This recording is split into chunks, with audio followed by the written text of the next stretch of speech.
Hi folks, this is Don Meissner with the North Country Fishing Report. You know, I've spent a lot of time in the last couple weeks fishing the Grass River. I love this river. I long to fish it in the summer, but the summer I was so busy that I really didn't get much of a chance. Well, one of the things that I've discovered lately is that there's still some wonderful walleye fishing in the Grass River. And how do you come by it? How do you find them? And that's really the biggest key. Walleyes are always going to be together, and they're always going to be oriented around some kind of structure in these rivers. Well, really, in any body of water, they are structure-oriented fish to the nth degree, kind of like crappies, in that if you can find a downed tree, or especially a tree with branches in the water, it serves almost like a beaver's home for these walleyes.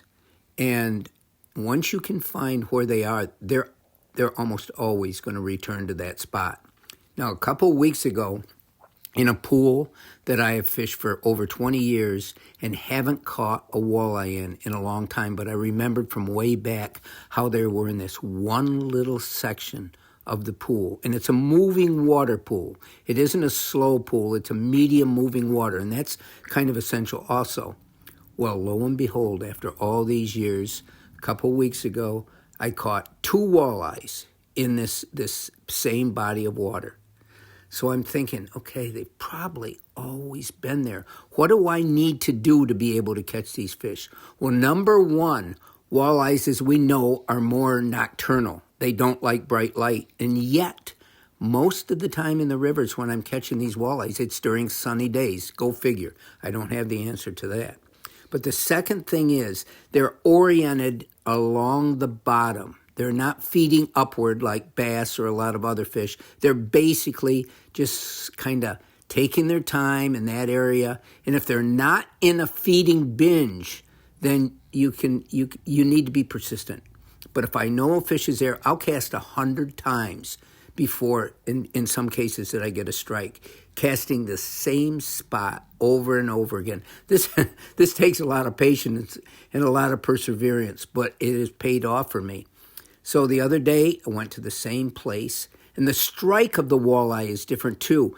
You feel a bass take, and it's different, but with a walleye, it's almost like a sharp, that's the best word I can come up with, a sharp tick on the line. I mean, it's an instantaneous sharp tick. And then they've got it. You don't feel anything else. Set the hook, and hopefully you've hooked a walleye. These walleyes in the Grass River are so beautiful with bright yellow bellies, and they're wonderful to eat. If I know they're in a certain spot, and if I want to keep one to eat, that's all I'm going to keep, because I'm not going to deplete that school of fish.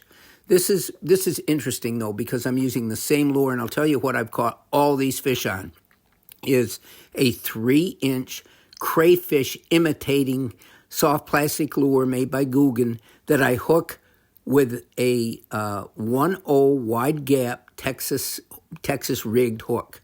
In other words, there's no weight. The tip of the hook is buried in the plastic. So what this enables you to do is to cast and let that lure sit on the bottom. If you do this with a Ned rig with a jig head, you're going to snag over and over in these rivers. So you need a different approach, and that's what I'm doing. I'm throwing it slightly or even moderately upstream, letting the current take it down and just making it move very slowly. One final thing, in the St. Lawrence River in the fall, there's a spot between Waddington and Messina that I have gone, I've shot videos in. Those walleyes are always in this one section of this area. They're never going to be anyplace else but in that one deepened part of the pool.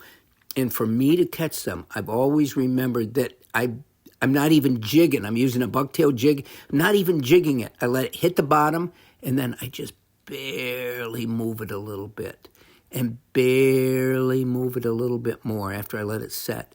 That's the only way I've got strikes with these walleyes, and they're big walleyes, and you feel that tick, and then you're in for a good time. Until next time, folks, this is Don Meissner with the North Country Fishing Report.